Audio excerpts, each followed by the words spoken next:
This week marks a major milestone in our stroke services, cementing Cheltenham as a centre of excellence and bringing good news for our patients. With the opening of our new Hellier ward in Cheltenham, and after several years in the planning, we've now put the final piece in place to fully realise our vision of a centralised specialist stroke service.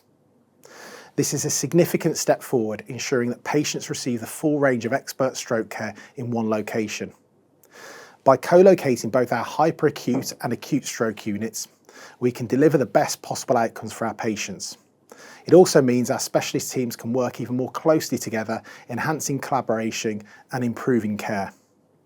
This centralisation is a key part of our Fit for the Future planning, our commitment to delivering high-quality, specialist-led care that meets the needs of our communities both now and in the future. To tell us more about what this means for patients, I'm joined by Dr. Kate Hellier, stroke consultant, clinical lead and deputy medical director. So Kate, this week's a really important week for stroke services in the Trust. Do you want to tell me a little bit more about it? Absolutely. So this week we move, it's the final step in a series of moves for the stroke services that have began after COVID. We are moving our hyperacute stroke unit, our HASU, down to what was the old cardiology ward, and it's now being renamed Hellier ward. And we will have 21 beds, fully monitored hyperacute admissions, which will be absolutely a brilliant place to be able to care for and manage our acute stroke patients. So this change has been a long time coming. So you've been in the Trust for 19 years now as a stroke consultant and latterly as clinical lead and deputy medical director. Just talk to me a bit about the journey that stroke's been on in that time. Absolutely. So even going back longer, when I first started in medicine, stroke was a condition which was just managed on the end of everyone else's wards, and the patients were often the last patient to be got to. There was no intervention available. There was nothing you could do apart from perhaps try and offer them some therapy. As the years have gone on, we have started giving much more hyperacute treatments. So when I first came here, we were giving clot-busting drugs, which is the thrombolysis.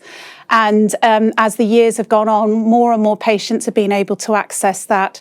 And then the real extra excitement that's happened over the last few years is access to thrombectomy, which is where you go out and pull the clot out of the artery. And those patients, we transfer those down to Bristol, to Southmead Hospital for thrombectomy. And what that is doing is actually the ability to reverse the stroke, which is something which all those years ago we never thought was possible.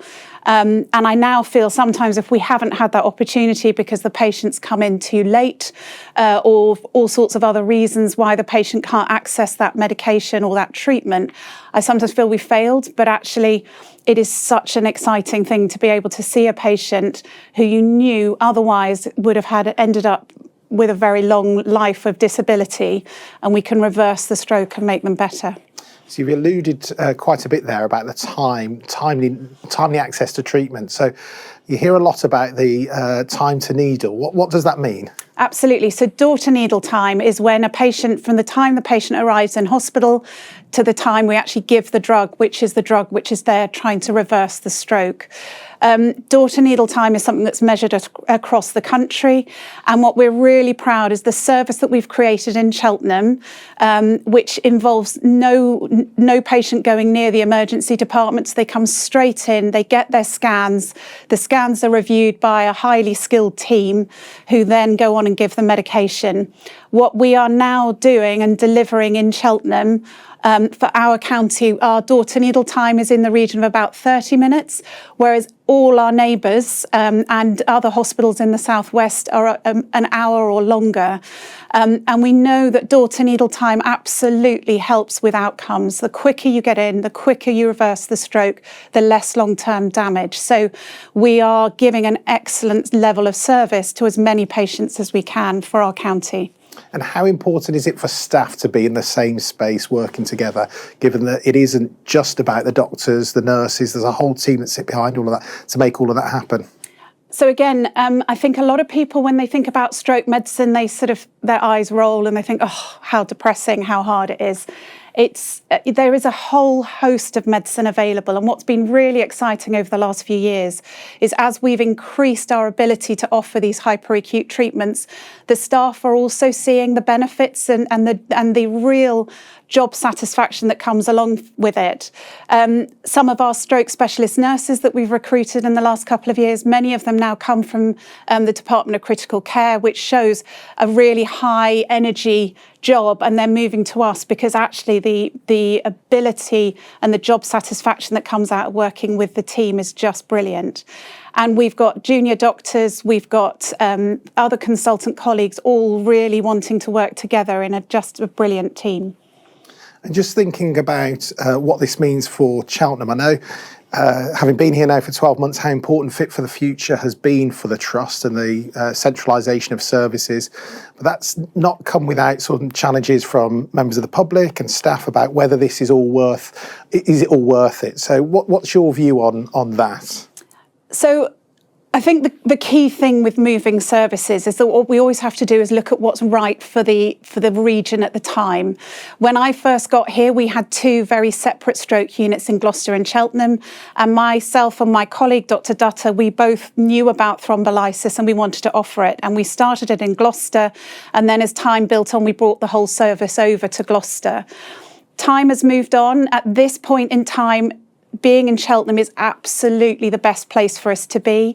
We are not sideswiped or sidetracked by what's going on in the emergency department. We can just focus on the stroke patients. We have pre-alert calls that come in from the paramedics. We absolutely race to meet the patients as they arrive, giving us the opportunity to give the right care. And what Cheltenham gives us is that opportunity for that space, for the really high-skilled access to the scans. We've got 3 CT scanners which were put in post-COVID, and those scanners and the really brilliant radiographers that we work with help us deliver that early treatment, which helps the patients. So you talked there about the paramedics, and so just talk to us a little bit about a typical patient journey. If somebody is in Cheltenham High Street today and needs access to your services and they ring 999, what would happen? Yeah, so the key thing is to call 999 and not just turn up in the emergency departments, because actually what that often does is adds more delays. The paramedics are fully skilled to assess a patient and decide whether they think this is a stroke or not. They then get on the phone to us and we will take the history, we'll work through the story, and as soon as we think this sounds like it's one for us, we set off a whole sequence of events which gets the patients, as I say, brought straight into the scanner. The radiographers clear the bed ready for us to come on in and put them through the scanning room. And as the patients are brought in, within minutes of the patient getting onto the bed, we've got the initial scan and we're often starting treatment straight away. So the real benefit is actually alerting us and making sure that the stroke team are aware. And then obviously it's not just about what happens in the hospital. There's a huge amount of work happens outside of hospital with our community partners around stroke. Just talk a bit about how this is going to help that cross-system work in a more integrated way of delivering care. Yeah, absolutely. The key thing with stroke is that it is a whole system illness, both from prevention, so lots of work about helping reduce smoking, reduce diabetes, keeping people fit and exercising. All of those things are really key. And we also talk about things like checking for irregular heartbeats. So we talk about the pulse check, where we're looking for this irregular heartbeat called AF, because AF-related strokes have a higher morbidity and mortality. So you often end up with worse strokes as a result of that. So a lot of work about that prevention piece. Then we have those patients that aren't able to have their stroke reversed, which of course is a number. And those patients, then what we want to do is give them the best possible opportunity to get back living again and get on with their life and get on with enjoying things. And so we have a whole team, both of therapists and nurses within our hospitals. We also have a team at the Vale Hospital in Dursley, and we have a community team, our stroke early supported discharge team and community neuro rehab team. All of us work together, so we're always linking in with patients, any concerns, any questions. What we want to do is, as I say, get the best recovery for each individual patient. I think that's a really good point to end it on, that whole system approach to try to improve outcomes and drive down mortality from stroke. So thanks, Kate, for sharing that with us.